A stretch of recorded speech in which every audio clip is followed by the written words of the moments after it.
रात्री 3 वाजता एका फ्लॅटमध्ये भिंतीवर ठक ठक ठक ठक ठक ठक ठक ठक असं भयंकर कर्णकर्कश असा आवाज येत होता. स्वयंपाकघरातील भांडी आपोआप हालत होती आणि लहान मुलाला कोणीतरी कुजबुज केल्यासारखं ऐकू येत होतं. आणि घाबरलेल्या कुटुंबाने बोलवलं गौरव तिवारी यांना. मित्रांनो, दिल्लीतील हॉन्टेड फ्लॅट किंवा दिल्लीतील शापित फ्लॅट आजची स्टोरी आपली. गौरव तिवारी हे भारतातील प्रसिद्ध पॅरानॉर्मल इन्व्हेस्टिगेटर होते आणि पहिले व त्यांनी अनेक भुताटकीच्या ठिकाणी जाऊन तपास केला होता. त्यांच्या आयुष्यातील एक प्रसिद्ध अनुभव जे आपले आहे द हॉन्टेड फ्लॅट दिल्लीमधील किंवा शापित फ्लॅट. तर आज ही गोष्ट आपण एक्सप्लेन करणार आहोत. गौरव तिवारींना त्या कुटुंबाने बोलवल्यानंतर गौरव तिवारी त्या फ्लॅटमध्ये गेले आणि त्या घरातल्या लोकांनी सांगितले की ज्या घरात असं असं होतं हे होतं. तर त्याने तपासादरम्यान चेक केलं की इथं निगेटिव्ह एनर्जी खूप मोठ्या प्रमाणात आहे. तर मित्रांनो, पाठीमागच्या आपल्या त्यांच्या व्हिडिओमध्ये सांगितल्याप्रमाणे गौरव तिवारी हे पॅरानॉर्मल एक्सपर्ट होते. त्यांचे क्रिप्टोमीटर, व्हॉइस रेकॉर्डर, त्यांचे वेगळ्या प्रकारचे कॅमेरे, सेन्सर, मोशन सेन्सर अशा भरपूर गोष्टी ते वापरायचे तपासामध्ये आणि त्या सर्व गोष्टी वापरून ते भूतांशी संवाद साधायचे. त्यांच्या भाषेमध्ये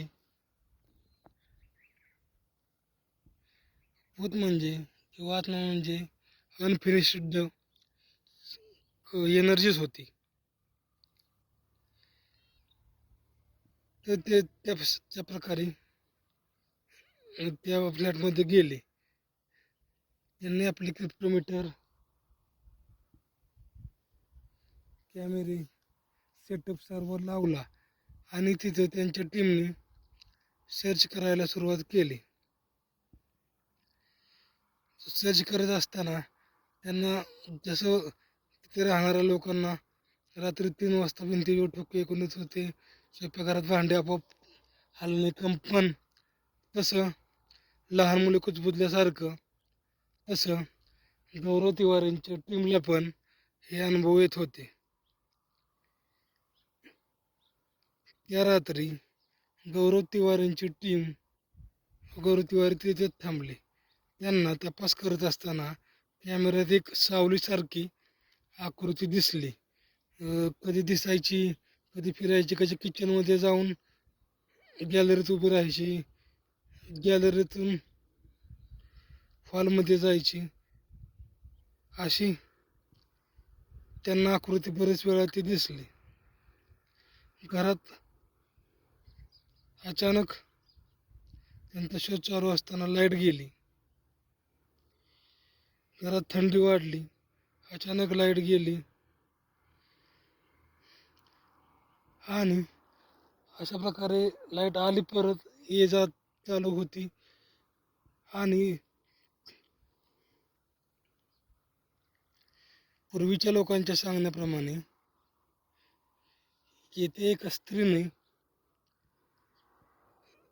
आत्महत्या केली होती फ्लॅटमध्ये. तिला एका कोर्ट कचेरीच्या केसमध्ये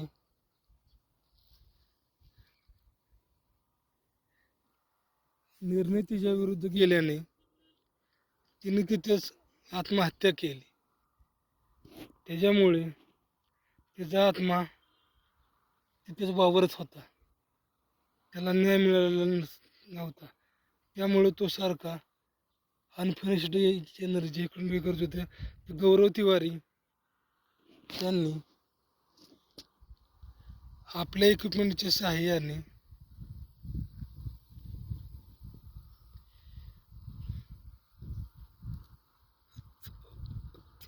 त्या आत्म्याशी बातचीत चालू केली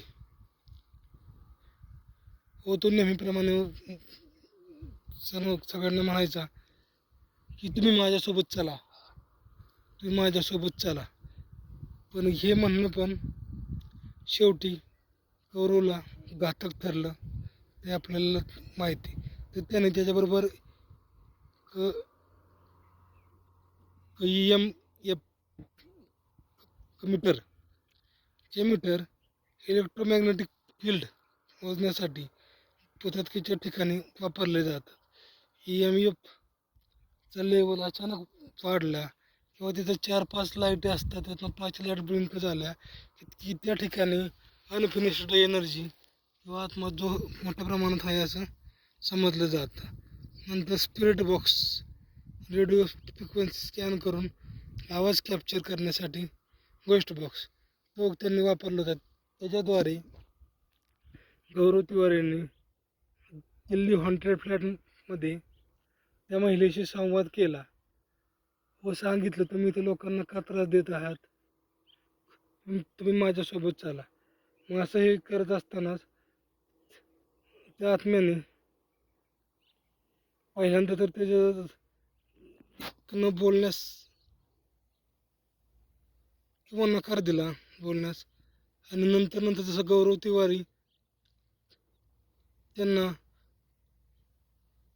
प्रेमाने विचारू लागल्यानंतर हळूहळू त्यांनी आपल्या मृत्यूचं कहाणी व इतर सर्व गोष्टी हळूहळू सांगितल्या.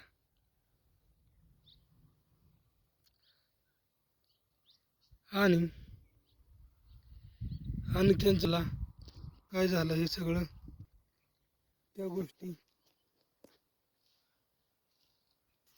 त्याने ऐकून घेतल्या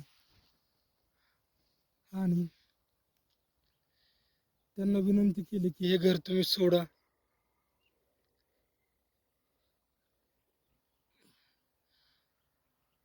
तर अशा प्रकारे आत्म्याशी किंवा अनफिनिश्ड एनर्जीशी गौरव तिवारी अशा प्रकारे चर्चा करत होते व त्यातून मार्ग काढायचा प्रयत्न करत होते. हे झाल्यानंतर त्या घरातल्या लोकांनी शास्त्रोक्त पूजा शांती करून व काय काय असे ज्योतिष उपाय करून त्या घरातून आत्म्याची वाईट ताकद होती ती घालवली. आणि त्यानंतर त्या घरामध्ये एकदम सगळं शांततेचं वातावरण झाले. तर गौरव तिवारी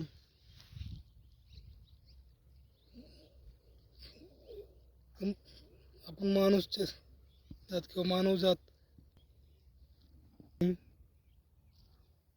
आत्म्याच्या मधील जे कनेक्शन होते किंवा एक दुवा होता, ह्या आपल्याला ह्या गोष्टीतून आपल्याला समजले.